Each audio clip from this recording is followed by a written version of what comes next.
ನಮಸ್ಕಾರ ವೀಕ್ಷಕರೇ, ಹೇಗಿದ್ದೀರಿ ಎಲ್ಲರೂ? ಚೆನ್ನಾಗಿದ್ದೀರಿ ಅಂತ ಅಂದ್ಕೊಳ್ತೀನಿ. ಇವತ್ತು ನಾನು ಉತ್ತರ ಕರ್ನಾಟಕದ ಒಂದು ಸ್ಪೆಷಲ್ ಆದಂತಹ ರೆಸಿಪಿಯನ್ನು ನಿಮಗೋಸ್ಕರ ತಂದಿದ್ದೀನಿ. ಅದು ಉದುರಾದ ಜುನಕ. ಈ ಉದುರಾದ ಜುನಕವನ್ನು ಮಾಡಲಿಕ್ಕೆ ಏನೆಲ್ಲ ಇಂಗ್ರೀಡಿಯೆಂಟ್ಸ್ಗಳು ಬೇಕು ಅಂತ ನೋಡೋಣ ಬನ್ನಿ.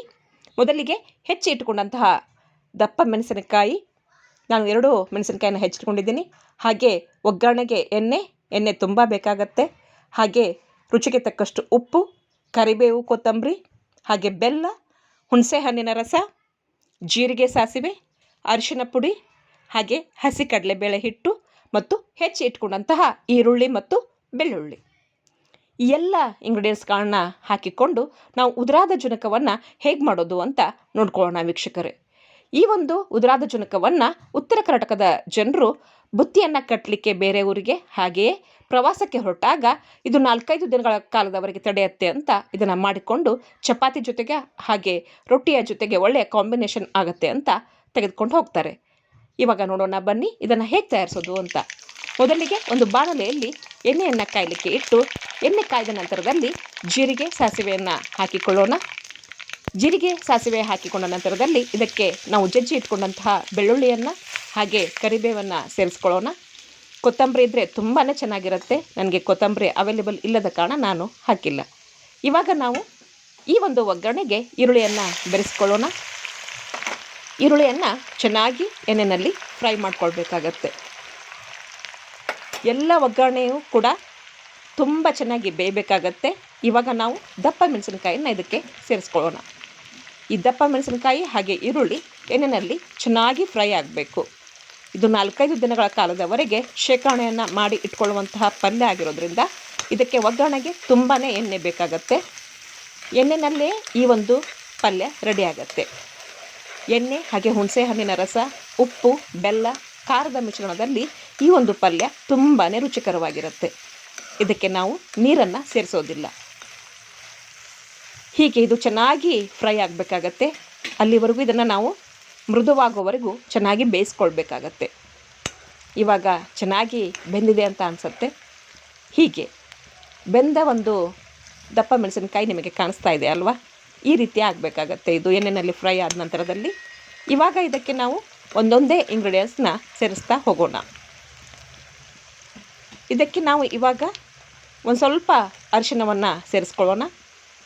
ಒಗ್ಗರಣೆಗೆ ಅರಿಶಿನವನ್ನು ಮಿಕ್ಸ್ ಮಾಡ್ಕೊಳ್ಳೋಣ.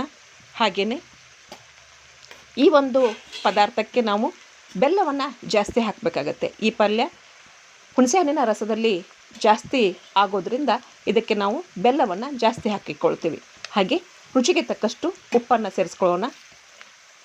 ಬೆಲ್ಲ ಹಾಗೆ ಉಪ್ಪು ಎಣ್ಣೆಯಲ್ಲಿ ಚೆನ್ನಾಗಿ ಹೊಂದ್ಕೊಳ್ಬೇಕಾಗತ್ತೆ.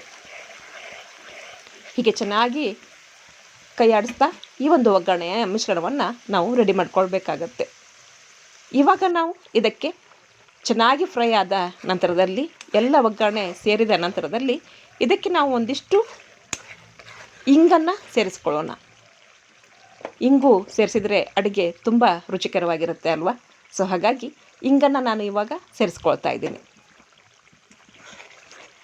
ಇಂಗನ್ನು ಹಾಕಿದ ನಂತರದಲ್ಲಿ ಈ ಒಂದು ಮಿಶ್ರಣಕ್ಕೆ ನಾವು ನೆನೆಸಿ ಇಟ್ಕೊಂಡಂತಹ ಹುಣಸೆ ಹಣ್ಣಿನ ರಸವನ್ನು ಇವಾಗ ಸೇರಿಸ್ಕೊಳ್ಳೋಣ. ಹುಣಸೆ ಹಣ್ಣಿನ ರಸ ಇದಕ್ಕೆ ತುಂಬಾ ಬೇಕಾಗುತ್ತೆ. ಆ ಉಪ್ಪು ಒಂದು ಖಾರಕ್ಕೆ ಹೊಂದಿಕೊಳ್ಳುವ ಹಾಗೆ, ಬೆಲ್ಲಕ್ಕೆ ಹೊಂದಿಕೊಳ್ಳುವ ಹಾಗೆ ನಾವು ಹುಣಸೆ ಹಣ್ಣಿನ ರಸವನ್ನು ಸೇರಿಸ್ಕೊಳ್ಬೇಕಾಗತ್ತೆ. ಈ ಒಂದು ಮಿಶ್ರಣ ಚೆನ್ನಾಗಿ ಕುದಿಬೇಕಾಗತ್ತೆ. ಉಪ್ಪು, ಬೆಲ್ಲ, ಖಾರ, ಹುಳಿ, ಒಗ್ಗರಣೆ ಈ ಮಿಶ್ರಣ ತುಂಬ ಚೆನ್ನಾಗಿ ಕುದಿಬೇಕಾಗತ್ತೆ. ಅಂದಾಗ ಮಾತ್ರ ಇದು 4-5 ದಿನಗಳ ಕಾಲದವರೆಗೆ ಕೆಡದಂತೆ ಇಡಲಿಕ್ಕೆ ಸಾಧ್ಯ ಆಗುತ್ತೆ. ಬೇಕಿದ್ದರೆ ನೀವು ನೀರನ್ನು ಸ್ವಲ್ಪ ಸೇರಿಸ್ಕೊಳ್ಬಹುದು, ಆದರೆ ನಾನು ನೀರನ್ನು ಇಲ್ಲಿ ಸೇರಿಸ್ತಾ ಇಲ್ಲ. ಇದು ಎಣ್ಣೆನಲ್ಲೇ ಬೇಯಬೇಕಾದಂತಹ ಪದಾರ್ಥ ಆಗಿರೋದ್ರಿಂದ ನಾನು ಇದಕ್ಕೆ ನೀರನ್ನು ಸೇರಿಸಿಲ್ಲ. ನಿಮಗೆ ಇಷ್ಟಾನುಸಾರ 2 ದಿನ ಪರವಾಗಿಲ್ಲ ಇಟ್ಕೊಳ್ತೀವಿ ಅನ್ನೋದಾದರೆ ಸ್ವಲ್ಪ ನೀರನ್ನು ಸೇರಿಸ್ಕೊಳ್ಬಹುದು. ಇವಾಗಿದು ಚೆನ್ನಾಗಿ ಕುದ್ದಿದೆ ಒಗ್ಗರಣೆ ಚೆನ್ನಾಗಿ ಕುದ್ದ ನಂತರದಲ್ಲಿ ಇದಕ್ಕೆ ನಾವು ಹಿಟ್ಟನ್ನು ಸೇರಿಸ್ಕೊಳ್ಬಹುದು. ಇವಾಗ ನಾವು ಇದಕ್ಕೆ ಹಸಿ ಕಡಲೆಬೇಳೆ ಹಿಟ್ಟನ್ನು ಸೇರಿಸ್ಕೊಳ್ಳೋಣ. ಭಯ ಬೇಡ, ಇದು ಗಂಟಾಗೋದಿಲ್ಲ. ಬೇರೆ ಥರದ ಜುನಕದ ಪಲ್ಯವನ್ನು ಮಾಡ್ಕೊಳ್ಳುವಾಗ ಹಿಟ್ಟು ಗಂಟಾಗುತ್ತೆ ಒಗ್ಗರಣೆಯಲ್ಲಿ ಅನ್ನೋ ಒಂದು ಭಯ ಇರುತ್ತೆ. ಆದರೆ ಇದಕ್ಕೆ ಭಯ ಪಡುವ ಅವಶ್ಯಕತೆ ಇಲ್ಲ. ಏಕೆಂದರೆ ವೀಕ್ಷಕರೇ, ಇದು ಎಣ್ಣೆಯಲ್ಲೇ ತಯಾರಾಗ್ತಕ್ಕಂಥ ಪದಾರ್ಥ ಆಗಿರೋದ್ರಿಂದ ಇದು ಗಂಟಾಗುವ ಚಾನ್ಸ್ ಇರೋದಿಲ್ಲ. ಚೆನ್ನಾಗಿ ಇದನ್ನು ನಾವು ಹಿಟ್ಟನ್ನು ಒಗ್ಗರಣೆಯಲ್ಲಿ ಕಲಕಿಕೊಳ್ಬೇಕಾಗತ್ತೆ. ಅದು ಗಂಟು ಆಗದೇ ಇರೋ ಹಾಗೆ ನಾವು ಅದನ್ನು ಕಲಕಿಕೊಳ್ಬೇಕಾಗತ್ತೆ. ನಾವು ಹೇಗೆ ಹಾಕಿದರೂ ಕೂಡ ಆ ಒಂದು ಹಿಟ್ಟು ಗಂಟಾಗೋದೇ ಇಲ್ಲ. ಒಗ್ಗರಣೆಯಲ್ಲಿ ಅದು ಚೆನ್ನಾಗಿ ಮಿಕ್ಸ್ ಆಗುತ್ತೆ.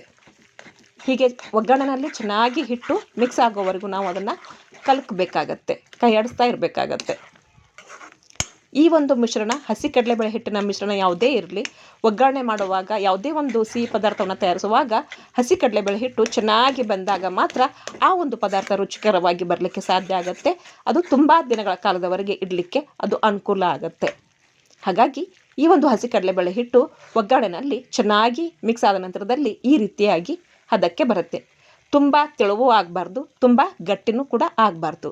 ಇದು ಅನ್ನದ ಜೊತೆಗೆ ಮತ್ತು ರೊಟ್ಟಿ ಚಪಾತಿಯ ಜೊತೆಗೆ ಚೆನ್ನಾಗಿ ಹೊಂದಿಕೊಳ್ಳುವ ಹದದಲ್ಲಿ ಇದನ್ನು ನಾವು ಮಿಕ್ಸ್ ಮಾಡ್ಕೊಳ್ಬೇಕಾಗತ್ತೆ. ಇವಾಗ ಇದನ್ನು ನಾವು ಒಂದು 5 ಅಥವಾ 10 ನಿಮಿಷಗಳ ಕಾಲದವರೆಗೆ ಬೇಯಲಿಕ್ಕೆ ಬಿಡಬೇಕಾಗತ್ತೆ. ಚೆನ್ನಾಗಿ ಬೆಂದ ನಂತರದಲ್ಲಿ ಇದು ಸುತ್ತಲೂ ಎಣ್ಣೆಯನ್ನು ಬಿಟ್ಕೊಳ್ಳುತ್ತೆ. ಎಣ್ಣೆಯಲ್ಲೇ ತಯಾರಾಗುವಂಥ ಪದಾರ್ಥ ಆಗಿರೋದ್ರಿಂದ ಇದು 10 ನಿಮಿಷಗಳ ಕಾಲದವರೆಗೆ ಬೆಂದ ನಂತರದಲ್ಲಿ ಈ ರೀತಿಯ ಪ್ರಮಾಣದಲ್ಲಿ ಇದು ನಮಗೆ ಸಿಗುತ್ತೆ.